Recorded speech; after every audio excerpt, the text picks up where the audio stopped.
Je vous propose que nous nous intéressions à la mise en œuvre d'un écran tactile Proface 4115. En voici le plan. Le matériel dont nous disposons est un écran tactile 4115 bien entendu, mais aussi l'automate auquel il est raccordé grâce à une liaison RS232 avec un petit connecteur optionnel que nous rajoutons. Pour le raccordement de l'écran à l'automate, il suffit de respecter le schéma proposé par le constructeur. Dans cette première partie, nous allons lancer GP Pro et définir le type d'écran ainsi que l'automate sur lequel il sera raccordé. Nous choisissons le type d'écran tactile en prenant soin de regarder à l'arrière de celui-ci pour vérifier ses coordonnées.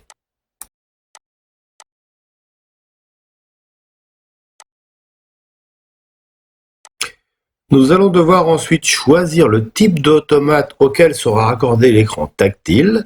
Voilà, ici il s'agit d'un home run. Attention, on utilise cette option, c'est pas forcément évident au départ. Ensuite, nous devrons préciser de part et d'autre quels seront les protocoles de communication. Tout d'abord, côté écran tactile, donc je rentre dans ce menu et vous voyez là, au niveau de la communication, on a tous les paramètres, vitesse, protocole, etc., qui sont renseignés ici.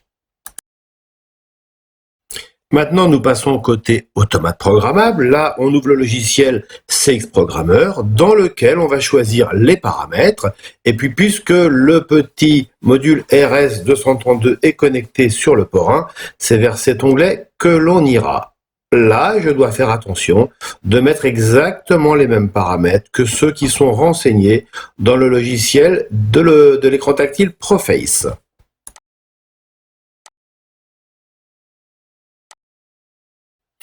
Les premiers éléments que nous allons rajouter sur notre écran sont des éléments purement graphiques, à savoir des images, voire des traits, des rectangles, etc. Voilà, première proposition, on fait apparaître notre écran, le voici, et sur cet écran, on va rajouter un fichier que nous allons chercher sur notre disque dur. Sur mon exemple, là, je vais chercher cette petite batterie, je la positionne et soit je la garde dans son format d'origine, mais je peux aussi la redimensionner. Pour la redimensionner, il est nécessaire de changer une petite option, voilà qui est fait. Et maintenant, vous voyez que je peux attraper les coins dans le but de remettre l'image à la taille qui vous convient le mieux. Il est également possible d'ajouter un texte ou tout autre élément graphique. Voilà par exemple ici le texte qui est posé en le modifiant. Je peux choisir sa taille, sa police, etc., etc.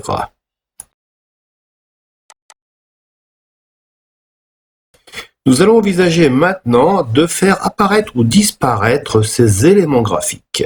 Alors, je vous propose un exemple.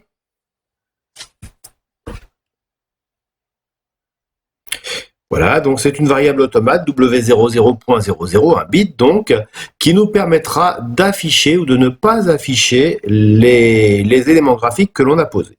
Donc je reprends un petit élément graphique, en voici une imagette, hop, une deuxième imagette que je place à côté, elle est légèrement distincte, ça va nous permettre de voir laquelle s'affiche et à quelles conditions.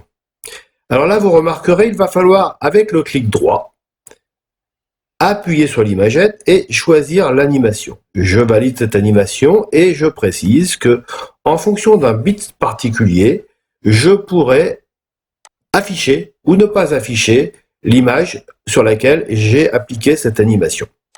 Voici pour le premier exemple, je vais chercher le deuxième exemple maintenant, et là je choisis l'opposé, c'est-à-dire que c'est en cas de désactivation du bit que j'aurai affiché cette image.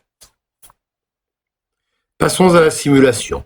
Donc je vais lancer l'outil simulation, puis je vais tenter d'observer le résultat.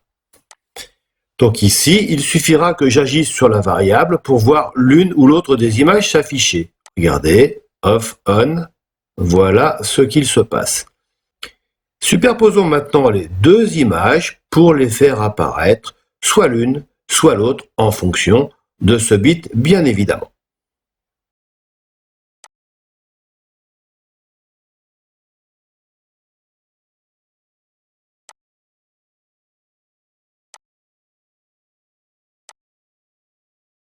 Abordons maintenant la création d'un bouton.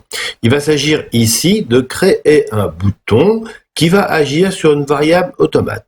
La variable que je propose de retenir, c'est la W10.0 et on souhaite que lors d'un appui, cette variable passe à 1 et lors du relâchement de ce bouton, cette variable repasse à 0. Donc je vais cliquer la petite icône relative à cette variable, puis regardez, je rentre dedans et là, les options qui sont disponibles sont nombreuses. Tout d'abord, l'esthétique de la variable. Alors, regardez, je peux choisir parmi les différentes possibilités.